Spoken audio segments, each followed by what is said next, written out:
Hi, I'm Justin. I'm a student physical therapist. Hi, I'm Kat. I am a student occupational therapist. Hi, I'm Amy. I'm a student occupational therapist. I'm Danny, and I'm a student physical therapist. I'm Nicole, and I'm a student occupational therapy student. Twice. Okay, so we're going to talk about the goals that we worked with our client. So one of the goals we had was that within one session we wanted client to be able to manipulate beads to create a necklace while standing for 25% of the task with min-verbal cues to correctly complete a 4-step pattern. So we were also looking at her memory by seeing if she could repeat what the pattern she used was. So we would have her do like 4 different colored beads and repeat that.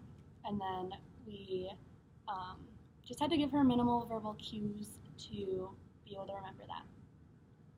Okay, and then our long-term goal for our client, we said was within 2 sessions, our client will be able to manipulate beads to create a necklace while standing for 50% of the task with min-verbal cues to correctly complete a 4-step pattern. We implemented the 50% time span because we thought this would grade the activity to make it a little bit more difficult, have her work on balancing while also doing that fine motor task. For the PT goals, we have 3. The first one being within one session, resident will increase ambulation from 2 times a day to 3 times a day, only taking 2 breathing breaks with each ambulation. Secondly, within one session, patient will use her walker to back up completely to chairs with minimal verbal cueing. And lastly, within 2 sessions, patient will increase her right elbow flexion manual muscle testing score from a 3 to 5 to a 4 to 5.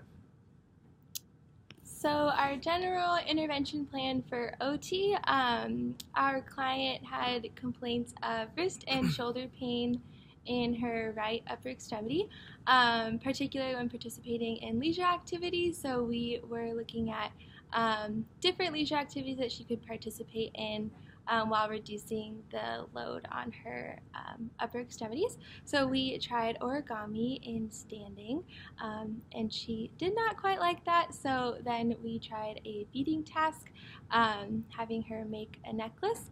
And we had her complete a 4-bead pattern and kind of tested her memory throughout that activity and worked in standing for a part of that. And we chose these to work on fine motor as well as activity tolerance, doing those tasks in standing. And for home modifications, we did the home fast assessment, and we had different recommendations, including to increase lighting to improve safety. Our client was pretty good about using a night light, but generally during the day her lights are off.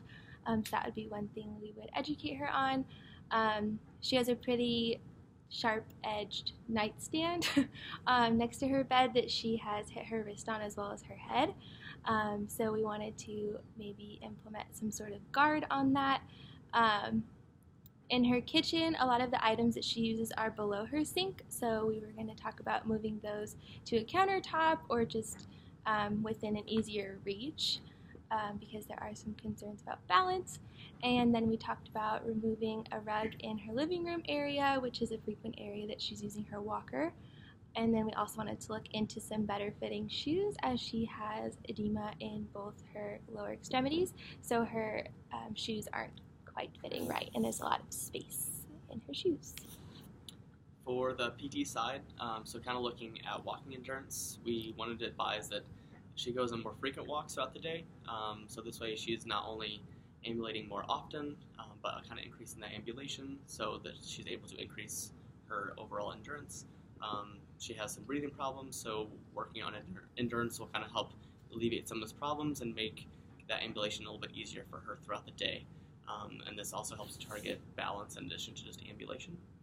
When looking at safely moving to and from and just overall balance, we kind of recommend educating her on really bringing her walker with her everywhere she goes. She would occasionally kind of leave it in the middle of a room or kind of away from a counter, so working on educating the importance of having that walker with her at all times so that she doesn't have to reach and kind of reach out of her base of support in order to get the walker if she happens to leave it. So we're really working on education of bringing that walker with her and trying to limit the amount of cueing that would be required for that. And then in looking at upper extremity strength, More noticeably, elbow and wrist flexion seemed to be the most impaired, but kind of right upper extremity strength in general was lacking.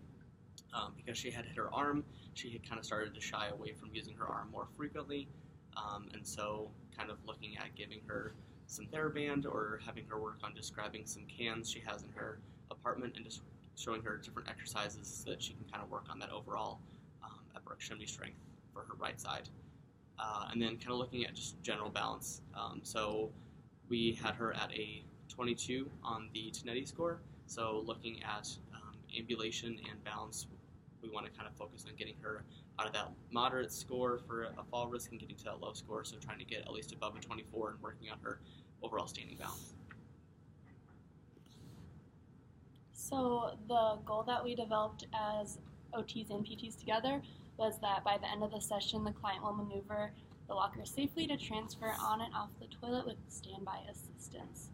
So in terms of that goal for occupational therapy, looking at home modifications to get to and from the bathroom safely. So like Nicole had mentioned, turning on the lights because it's pretty dim in her room. Also, there's items that she uses frequently, like extra toilet paper under the sink that could be moved somewhere that is more easily accessible, like on the countertop or in like a storage bin that's higher up so she doesn't have to be bending down as much, which could be a safety hazard. And then for the PT side of it, kind of looking at part of the upper extremity strength and making sure that she has the strength to safely get up or down from various seated positions so that she's not increasing her chances of falling while trying to get up or off the toilet.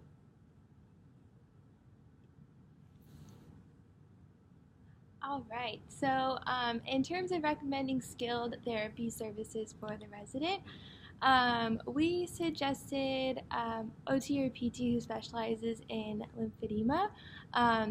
She has had edema in both of her lower extremities for the past few weeks, and she was seen by the occupational therapy fellow who has a specialty in lymphedema, but she can't quite do anything without a referral, so we would recommend that, and so they can dig a little deeper into why that's occurring and hopefully provide some education and different modifications that she can do in order to make her more comfortable.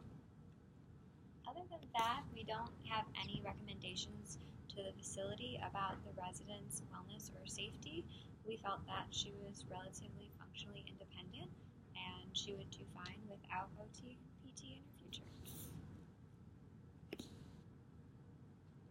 So generally speaking, at least for me, I don't think that we had any kind of challenges working together. I think that overall we had really good flow. We were able to get things done efficiently and didn't have to do a lot of having the resident get up and down a lot more than necessary. So I think that we had things planned in a very well manner that kind of allowed it to flow and not overwhelm the resident with all the things that we were asking. Yeah, how everybody else felt. I agree. I think what Danny said about how we didn't have her get up and down more than necessary to like tire her out, kind of conserve her energy after Danny and Justin had worked with the resident on a balance activity where she was up and moving a lot. We just asked her some questions about how she felt about her living space and like her kind of emotional connection to where she lives. So we gave her a chance to kind of catch her breath, and then we looked at her getting in and out of her bed. So like giving her breaks and like scheduling our time with her wisely so that she's not too wore out at any point of the session. For me, one of the most rewarding things with working with OTs was just getting a better understanding of what their line of practice was. Because previous to this, I had no previous knowledge of what OTs did. So it was just really good to see what their line of practice was. And the same, I think, goes for us as OTs. It was great to see the PT's perspective. I think with different things that we were looking at, both OT and PT can provide a different perspective. So it's just interesting to see both of those perspectives and how they align into looking at different functional activities and whatnot. And I think I just want to say, overall, it was very nice to meet both of you, and I think we just established some really great connections for the future, and it's a very rewarding experience. I think this is awesome. I know for me, so kind of looking as like a future practitioner, kind of getting to see how PT and OT work together. It's a good way to kind of see how you can make goals independently and kind of work on separate things. But there is a lot of overlap in looking at the overall health of the patient and how we can best meet their goals and kind of get them to their functional goals. And there's a lot more overlap than I originally thought. And going off on that, it's patient care. Patient care is a holistic approach. There's no one clear-cut clinician that's going to help the patient. It's a very team-based project with working with the patient, so it's good to work with other professions towards one common goal, and that's to get the patient in a better situation. I think this experience has made me more inclined to want to reach out to other professions because we had such a great interaction, and so I think that's just a really good part of this experience. I think I definitely noticed that the physical therapy students noticed things that I noticed things before I would about like balance and gait, where I would like more so notice like fine motor or like functional difficulties, and obviously that's because of what perspective we're looking at. But I think that would be nice in the future to like work with the PT and he or she noticed something that I hadn't noticed. So yeah, just giving the patient the best care possible. I think too, in our home fast assessment, we were able to observe the client doing a toilet transfer as well as getting in and out of bed. And so with things like that we would typically do as OTs, I think the PTs provided a really great perspective as well, and noticed things that we wouldn't notice normally with our knowledge. Like raising the bed with like some pillows and stuff like that. And things like I know they noticed too, like where her walker was when she was getting on and off the toilet, while we were mainly looking at safety, things like that. So yeah, it was a fabulous experience. I think that's it for today. Thank you so much for watching our video, and stay tuned for more, I guess. Bye. Bye.